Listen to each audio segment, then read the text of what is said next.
At 7:12 on a Monday morning, Alex sits in a car that costs more than his parents earned in an entire year when they were his age. The seats are heated. The dashboard glows like the cockpit of a private jet. For 11 quiet minutes, while traffic refuses to move, Alex feels successful. Then his phone vibrates. Mortgage payment processed. Credit card balance due. Insurance renewal available. A streaming service he forgot he had has increased its price again. By the time traffic moves, the feeling is gone. Alex earns more money than he ever imagined earning. He has a respectable job, a good house, a newer car, and photographs from vacations that make his life look almost effortless. From the outside, he appears to have escaped financial struggle. But every month, nearly all his income disappears before he has the chance to decide what it should become. Alex is not reckless. He does not gamble. He does not buy yachts or fly first class. He purchases the same things millions of responsible middle-class people purchase because those things appear normal, useful, and deserved. That is precisely what makes them dangerous. The purchases that keep people poor rarely look foolish at the cash register. They look like progress. They look like convenience. Sometimes they even look like responsibility. But a purchase has two prices. The first is printed on the receipt.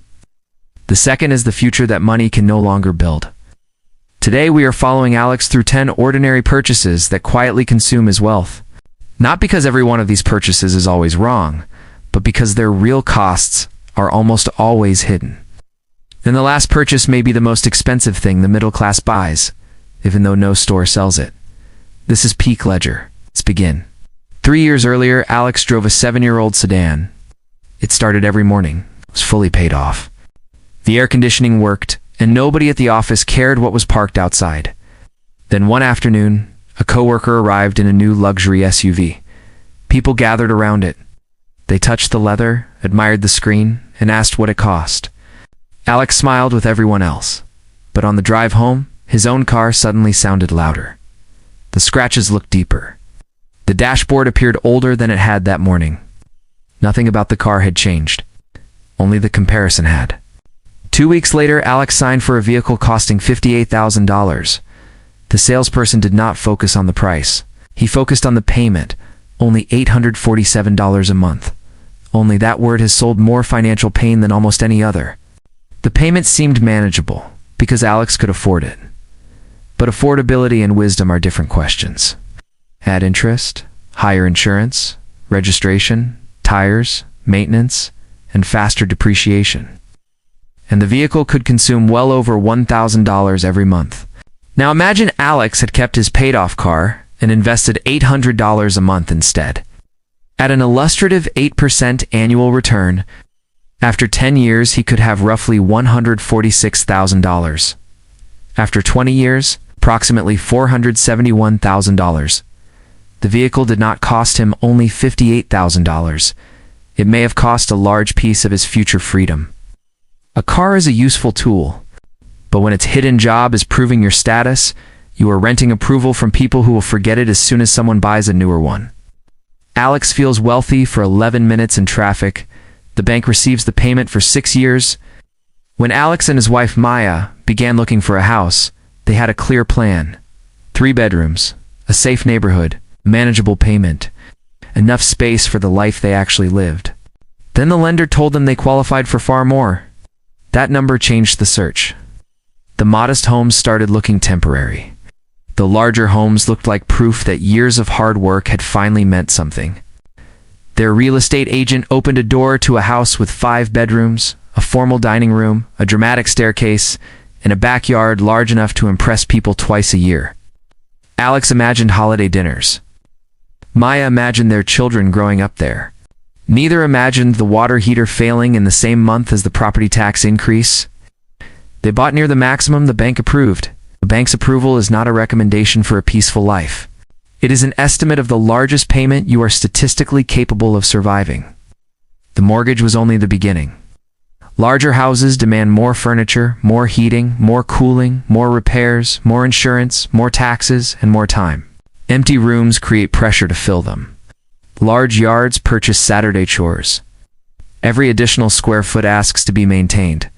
The house looked like an asset, and part of it was. but it also behaved like a subscription with unpredictable price increases. There is nothing wrong with owning a beautiful home. The danger begins when the home is designed around your highest possible income instead of your lowest acceptable stress. A house should support your life, should not require that every future version of you remain highly paid, continuously employed, healthy, and willing to work. The middle class often asks, how much house can we afford? A wealthier question is, how little house would make us genuinely happy, and what could the difference buy us in freedom? Alex bought 2 rooms he rarely enters. To pay for them, he spends 5 days each week in a building he cannot wait to leave. On Tuesday evening, Alex opens the refrigerator. There are vegetables in the bottom drawer, chicken in the freezer, and a meal plan attached to the door with a magnet. But he is tired. Maya is finishing work. Their children are hungry now. Alex orders dinner through an app. The food is $46. Delivery, service fees, tax, and tip turn it into $68. Nobody thinks much about it because $68 does not feel like a life-changing amount. On Thursday, they order again. On Saturday, they meet friends at a restaurant. During the week, Alex buys coffee on the way to work and lunch near the office because packing food feels inconvenient in the morning. None of these purchases creates the problem alone. Repetition does. A $15 workday lunch 5 times a week for 50 weeks is $3,750 a year. Add coffee, delivery, and restaurant meals. A family can quietly spend $10,000 or more above the cost of eating mostly at home. The problem is not avocado toast. It is that convenience spending often grows in direct proportion to exhaustion. The harder people work to afford their lives, the less energy they have to perform the inexpensive tasks that would make those lives easier to afford. That creates a cycle. You work longer, so you buy convenience. You buy convenience, so you need more income. You need more income, so you keep working longer. Alex is not paying only for food. He is paying to temporarily recover the time and energy his lifestyle has already consumed. The answer is not to reject every restaurant or turn dinner into a daily test of discipline. It is to make convenience intentional. Choose the meals worth remembering. Prepare simple food, not impressive food. Keep 2 emergency dinners available for the nights when everyone is exhausted. A planned restaurant meal can enrich your life. An automatic delivery habit can quietly own part of it. Wednesday morning, Alex's bank account is charged $11.99. He does not notice. Later, it is charged $17.99, then $9.99, then $14.99. Cloud storage, music, television, premium delivery, a meditation app, fitness platform, software, news, a children's learning service, and an online membership offering free shipping on things he might never have purchased without free shipping. Each service survived because each one was too small to feel dangerous. Together, they cost $286 a month. Alex actively uses perhaps half of them. Subscription companies understand a weakness in human attention. People scrutinize a large one-time price, but tolerate a small recurring one. The company does not need you to love the product forever. It only needs cancellation to feel slightly more difficult than doing nothing. At $286 a month, Alex spends $3,432 a year. If that amount were invested monthly for 20 years at an illustrative 8% return, it could grow to around $168,000. The numbers are not a promise. They are a reminder that small recurring expenses do not remain small when time multiplies them. Subscriptions also change the way ownership feels. In the past, you purchased a product and the transaction ended. Now the transaction follows you home. Entertainment, software, storage, transportation features, and even heated seats can arrive with recurring charges. The middle class is slowly building a life in which nothing appears expensive, but everything has a payment. Alex finally reviews his bank statement and finds a documentary service he joined for one film 14 months earlier. That single film cost him $153. The lesson is not that every subscription is wasteful. Service used weekly may be an excellent value. But if you would not consciously purchase it again today, it should not be allowed to purchase another month of your future. Alex's phone works perfectly. The battery lasts all day. The camera captures more detail than he needs. every app opens. Yet when the new model appears, his current phone begins to feel strangely inadequate. The advertisements never say, "Your phone still works." They show sharper photographs, thinner edges, brighter colors. And people whose lives appear more creative because their cameras have improved by 12%?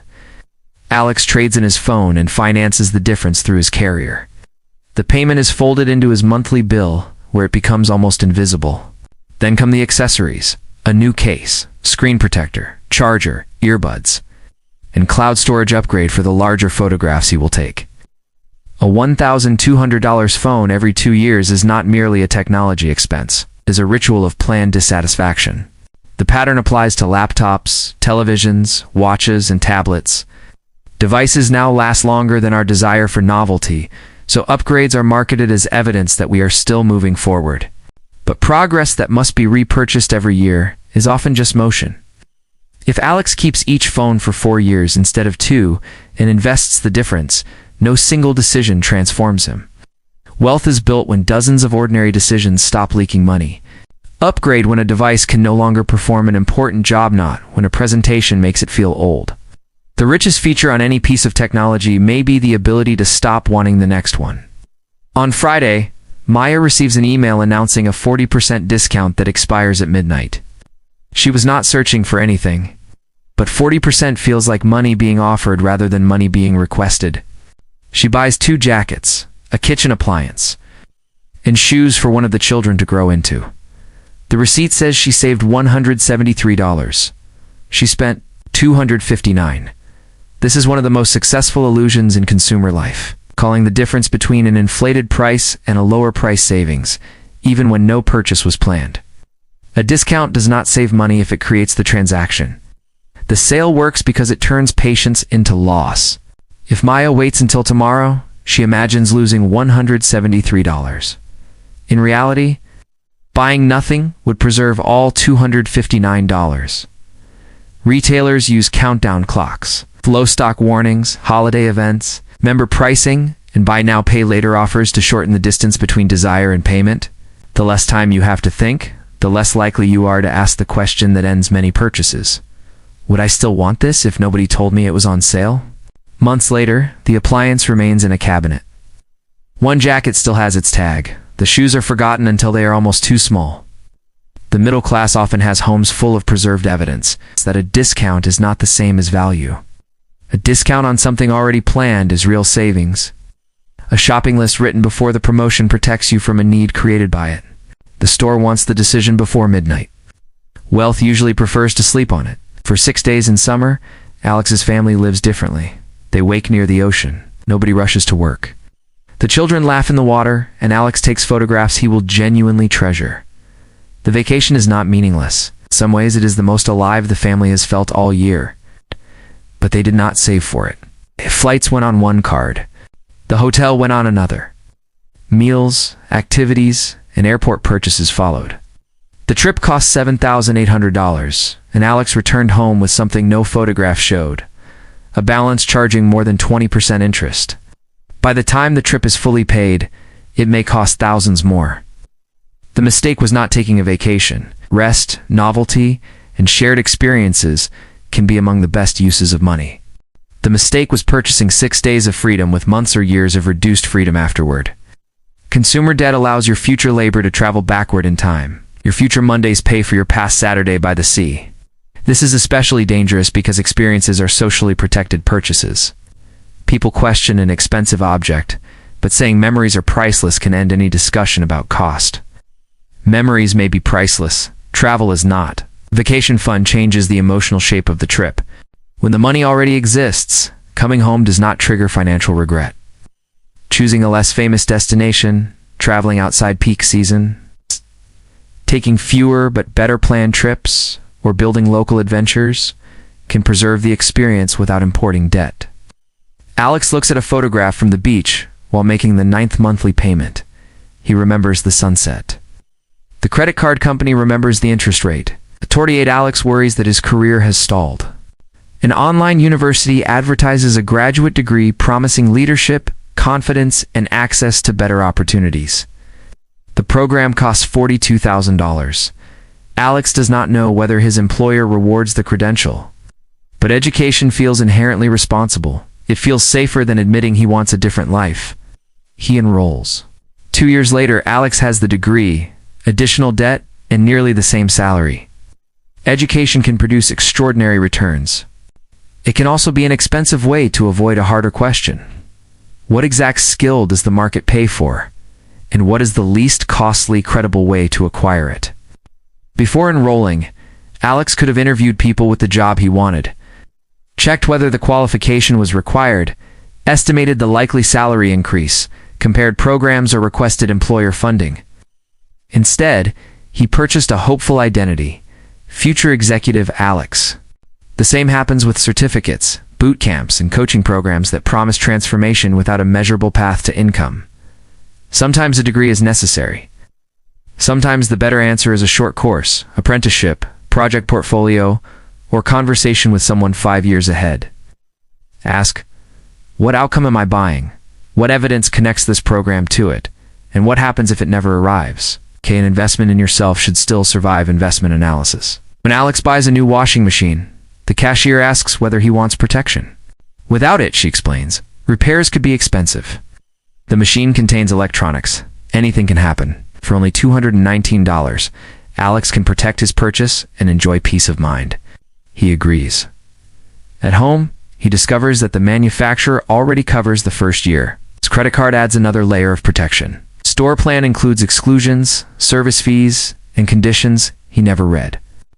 Alex did not purchase certainty. He purchased relief from imagining a future problem. Extended warranties, device insurance. Payment protection and add-on coverage thrive because loss feels more painful than an equal gain feels pleasurable. At the moment of purchase, the customer is emotionally invested in the new object and unusually receptive to fear. Some protection is essential. Health, disability, liability, home, and appropriate vehicle coverage can prevent catastrophe. But insuring every small object can be more expensive than replacing the occasional item that fails. The middle class often insures what it can afford to replace, while remaining underinsured against what could destroy it financially. A better strategy may be to build a repair and replacement fund. Instead of purchasing a separate plan for each appliance and device, keep cash reserved for predictable breakage. You retain the money when nothing fails, and you avoid negotiating with a contract when something does. The question is not whether a product might break. Everything eventually does. The question is whether the potential loss is large enough to threaten your financial life. Insurance is most powerful when it protects against ruin, not inconvenience. Alex wanted peace of mind. Odd. But peace of mind built on savings earns interest. Peace of mind sold at checkout usually earns commission. 5 years ago, Alex earned $62,000. He worried about money, but he believed the worry would disappear when his income increased. Then he received a promotion. He moved to a better neighborhood. Another raise arrived. He upgraded the car. A bonus paid for new furniture. Stronger year created private lessons, premium memberships, better hotels, and more expensive traditions. None of the changes felt dramatic because each one followed an increase in income. Now Alex earns $118,000 and feels almost exactly as financially fragile as he did at $62,000. This is the purchase no store sells, a permanently expanding definition of normal. Lifestyle inflation is not one transaction. It is 1,000 small agreements with yourself that yesterday's luxuries are today's necessities. The first time Alex orders delivery, it is a treat. Soon cooking feels like sacrifice. The first premium flight seat feels special. Later, the standard seat feels unbearable. The first larger house feels abundant. Eventually, every room fills, and the house feels ordinary. Human beings adapt quickly. That ability helps us survive hardship, but it also allows expensive improvements to stop producing happiness long before the payments stop leaving our accounts. This is why income alone does not create wealth. Wealth appears in the gap between what you earn and what your life requires. When every raise immediately receives a job from a new expense, the gap never grows. Imagine Alex had created a rule years earlier. Half of every raise improves today, and half purchases tomorrow. He could still enjoy progress. He could dine out, travel, upgrade selectively, and give his family more. But every increase in income would also increase investing. debt reduction, and cash reserves. Instead, Alex upgraded all of his visible life while leaving his invisible balance sheet almost unchanged. People around him saw success. Alex felt dependence. That is the central trap.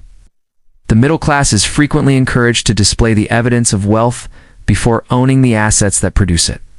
The car, house, phone, vacation, and wardrobe arrive first. Financial independence is assigned whatever remains. Usually, very little remains. On Sunday evening, Alex sits at the kitchen table with a laptop, 3 bank statements, and a feeling he cannot name. For the first time, he does not ask, where did all the money go? He knows where it went. It went into a car chosen partly for strangers. It went into rooms his family rarely used. It went into exhausted dinners, invisible subscriptions, unnecessary upgrades, manufactured bargains, borrowed vacations, untested credentials, and protection against losses he could already afford. Most of all, it went into maintaining a life that expanded every time his income did. Alex does not cancel everything. He does not sell the house the next morning or force his family into a joyless experiment in deprivation. He chooses something less dramatic and more powerful. He cancels 5 subscriptions. He decides to keep the car after the loan ends. He creates a vacation fund, a repair fund, and an automatic investment that rises with every future raise. He and Maya choose 1 restaurant meal each week that they can genuinely enjoy instead of 4 they barely remember. They create a 30-day waiting rule for major unplanned purchases and a 24-hour rule for everything advertised with a countdown clock. The changes do not make them rich on Monday, but Monday feels different. For the first time, some of Alex's income survives the month. It becomes cash, then investments, then options. That is how wealth often begins, not with a lottery ticket. A perfect stock or a salary nobody else can reach, but with the moment ordinary purchases stop being automatic. The goal is not to avoid everything enjoyable. Money should create comfort, experiences, generosity, and time with people you love. The goal is to stop spending unconsciously on symbols of a good life while postponing the security that would make life. Before your next purchase, ask 3 questions. Would I buy this if nobody else could see it? Would I buy it if financing were unavailable? And is this purchase improving my life or increasing the income my life requires? 1 honest answer can preserve hundreds of dollars. 10 years of honest answers can change a family. Because the difference between looking wealthy and becoming wealthy is rarely your salary alone.